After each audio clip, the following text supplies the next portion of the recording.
Hey, Dan and Nikki, greetings. Nikki, I'm waiting for an email back, by the way. So I demand product. I demand it. Haircut. Haircut, hold on, wait for it. Can you see it? Does it show? Yes? My hairs are cut. I got it cut so that I can have that nice, let's see, that really clean part right there, and then it'll just be completely slicked back or kind of falling in my eyes depending on what's going on in the scene. So, the other big change, can you see it? See the big change? No, it's not tattoos. No, not body piercings. Nope, no spiritual epiphanies. No glasses. Yes, I am wearing contacts. In fact, I have gotten so good at putting them in, it only takes me 15 minutes per eye. So, I have to start about an hour ahead of time. Otherwise, I get a little worked up about putting them in, much like Dan gets worked up when he watches MLS soccer. And I start getting competitive and overly anxious. And then I start jamming them into my eyeballs, which doesn't do me any good. But, I've got this sort of Cro-Magnon brow, which makes it really hard to get my eyeball open wide enough to actually get the contact in. I mean, I've got some staff who work for me. I swear, they have like this much eye showing. I don't even know how they have enough eyelid to cover that much eye, but anyway, I had tried to wear contacts once before when we lived in Pullman. I had an incident when I was in law enforcement where we went to a domestic violence call, and we went running into this apartment, or carefully moving into this apartment. It was winter, and I got in, and my glasses completely fogged up. So of course I took them off. Well, a lot of bloody good that did me. I couldn't see clearly more than 5 feet away. So I decided to try contacts, and we were trying. I was wearing them, and we were out on another call a few weeks later, and I was standing at the corner of a building, Campus Commons North. Nikki, if you remember where that is. Gun drawn, big bad, scary call, and I blinked, and this contact in my left eye rolled up on me and then fell out. So I had to take old one eye to the optometrist. Yeah, it's not funny. So anyway, I decided at that point a pox on contacts. But I've had a kind of a change of heart. I think I'll be a better pupil this time. I'm sorry, that's not funny either. And so I'm also thinking that I could wear them when I water ski, so that I actually won't lose my glasses. I can see the ski jump coming. So there's a lot of advantages to wearing them. The disadvantage, of course, is that it feels like I've got a stick in my eye. So, but anyway, it's fine. I'll probably get used to them. I'm wearing right now just sort of daily disposable lenses, which are fine, and I've worn them for the last 2 rehearsals, and they work. Like I said, I'm aware of them, but they're not bothering me to the point where it's distracting. And so, Dan, I don't know. Have you ever tried wearing contacts? I can't recall if you ever tried that. And Nikki, do you wear contacts? I don't assume that everybody our age is either wearing glasses or contacts, but on the other hand, it's a fairly safe guess that they are. So that's that. The show is going well. We're 2 or 3 rehearsals into it now.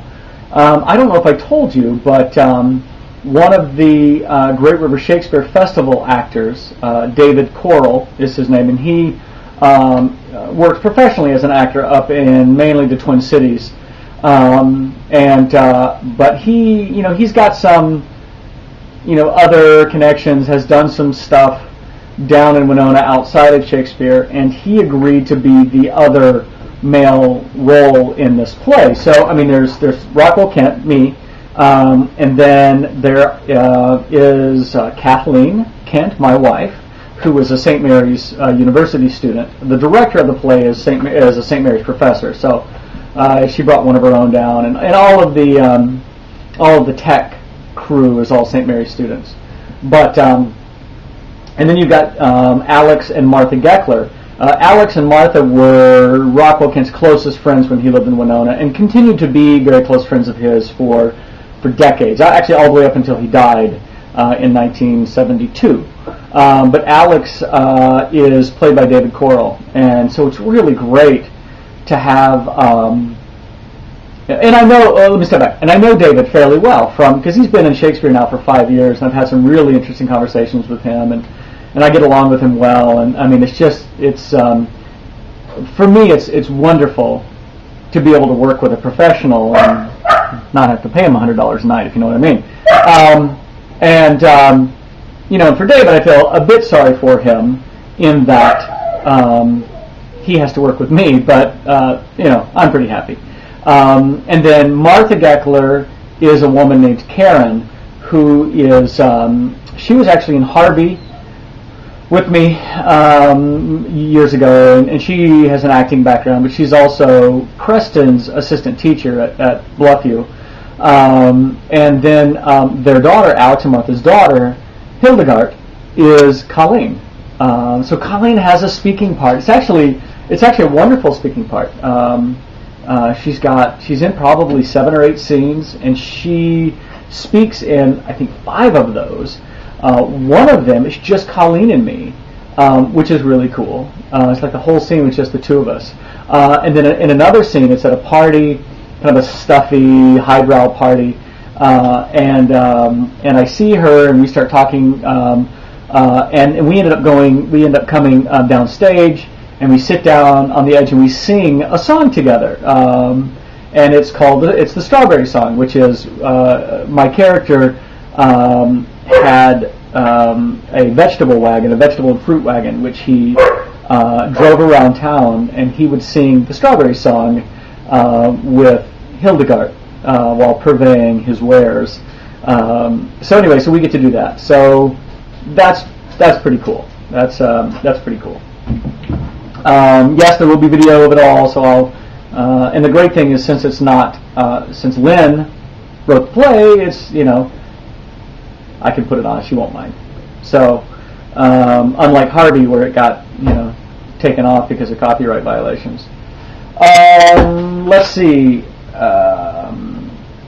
The methodology, as you say, for figuring out where Nikki was. That's the same thing as figuring out where Nikki was, or how. Methodology is a better word, though. I'm sure you put it into some matrix, into a matrix, and use some diagnostic tools, blah, blah, blah, blah.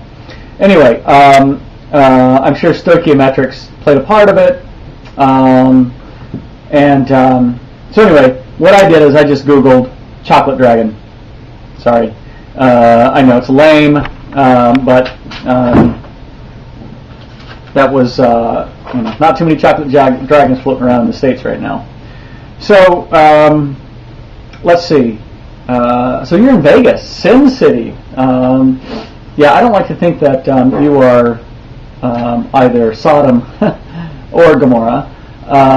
So Sin City is better, and I think it's actually a perfect place for you, Nikki. It probably feels like a homecoming. So Marshall coming out there. Yes, I think Beth has made. No, I don't think she's made the reservations yet. We're going to do that next week, and I know he's looking forward to it. Gareth coming out, I think that's fine. I think it's great. In fact, is there a way that we could? Now, I don't know if you realize, of course, we're not doing Shakespeare, which is frankly way better. Is there a way that he could come out so that he would be available the whole summer?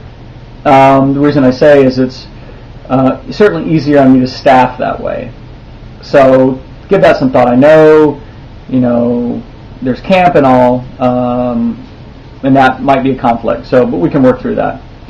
And no, he can't drive my car. Well, actually, you know what? Yes, he's going to drive the Land Cruiser because he can't possibly bust it. Will he have his license? He will have his license, right? Ah, sweet. Rehearsal, Jacques Brel. I want to hear some music. Can you sing us some ditties from the show? Give us a little teaser trailer, maybe? I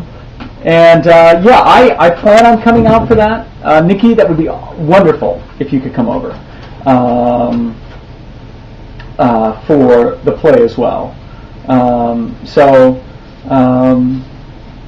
Let's see. Also, what to do while we're out there.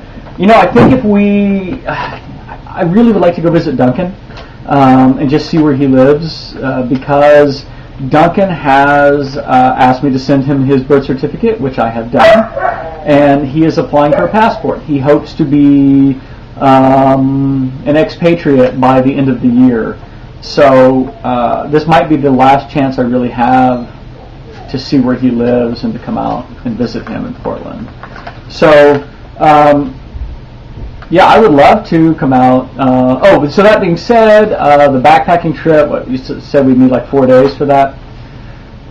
Let me think about that, because I think if we did all of that, that would probably be 2 weeks of time. And while I certainly could get away, it's more of an issue of trying to balance that with what Beth's needs are.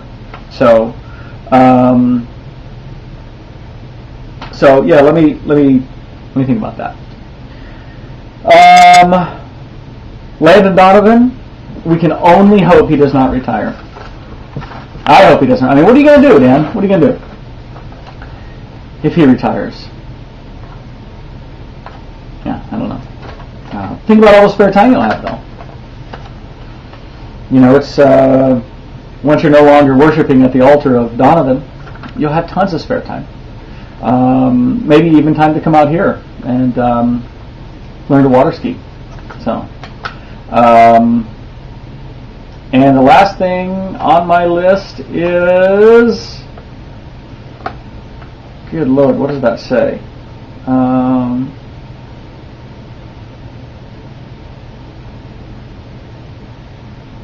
Wow, I have no idea.